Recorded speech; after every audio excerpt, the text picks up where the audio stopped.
جو شخص توبہ استغفار کو لازم کر لیتا ہے، ہمیشہ توبہ کرتا رہتا ہے، اللہ سے ڈرتا رہتا ہے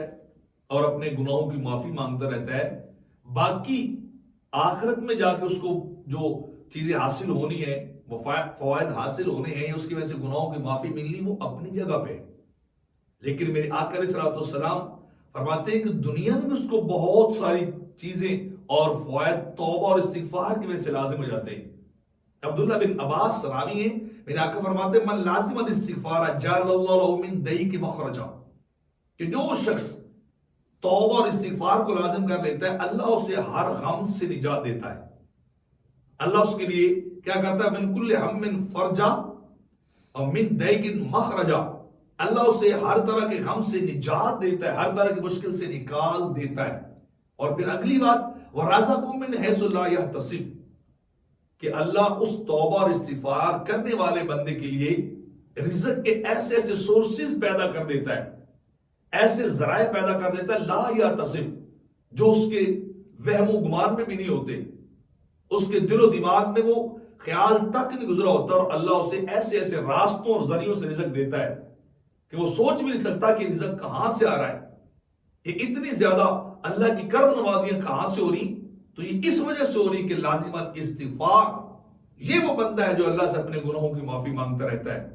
کیونکہ انسان کا رزق اس کے گناہوں کی وجہ سے، اس کی خطاؤں اور غلط کاری کی وجہ سے کم ہو جاتا ہے یا بند ہو جاتا ہے۔ تو جب انسان انہی اسباب کی معافی مانگ لیتا ہے، انہی گناہوں سے توبہ کر لیتا ہے، اللہ سے جو ہے بخشش مانگ لیتا ہے اور وعدہ کرتا ہے کہ میں آئندہ گناہ نہیں کروں گا، تو جب وہ گناہ ختم ہو جاتے ہیں، توبہ سے استغفار سے ختم ہو جاتے ہیں، تو رزق پھر نئے سرے سے شروع ہو جاتا ہے، بلکہ ایسے سے ذرائع سے شروع ہو جاتا ہے کہ بندے نے سوچا بھی نہیں ہوتا۔ تو جہاں استغفار اور توبہ آخرت میں بندے کے کام آئے گی، گناہ ختم ہو جائیں گے، خطائیں ختم ہو جائیں گی، اللہ اسے بخش دے گا، وہ اپنی جگہ پہ۔ لیکن جو کرنٹ لائف اور سچویشن ہے، یہاں کیا مل رہا ہے؟ غم ختم ہو جاتے ہیں،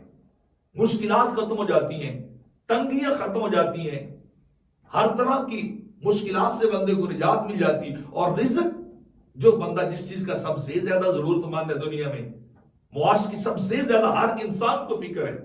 روزی روٹی کی فکر ہر بندے کو بڑی ہوتی کہ کمانا ہے، کمائیں گے نہیں تو کھائیں گے کہاں سے، زندگی کی ڈوریاں کہاں سے چلیں گی، یہ زندگی کا معاملہ کمانے کھانے سے ہی چلے گا۔ تو جس بندے کو اللہ بے حساب رزق دے رہا ہو، انکاؤنٹڈ رزق دے رہا ہو، صرف ایک وجہ سے لازم الاستغفار، کہ یہ وہ بندہ ہے جس نے استغفار کو لازم کیا، تو اللہ اس کو بے پناہ اور بے حساب رزق بھی عطا کر رہا ہوتا ہے اس توبہ اور استغفار کی وجہ سے۔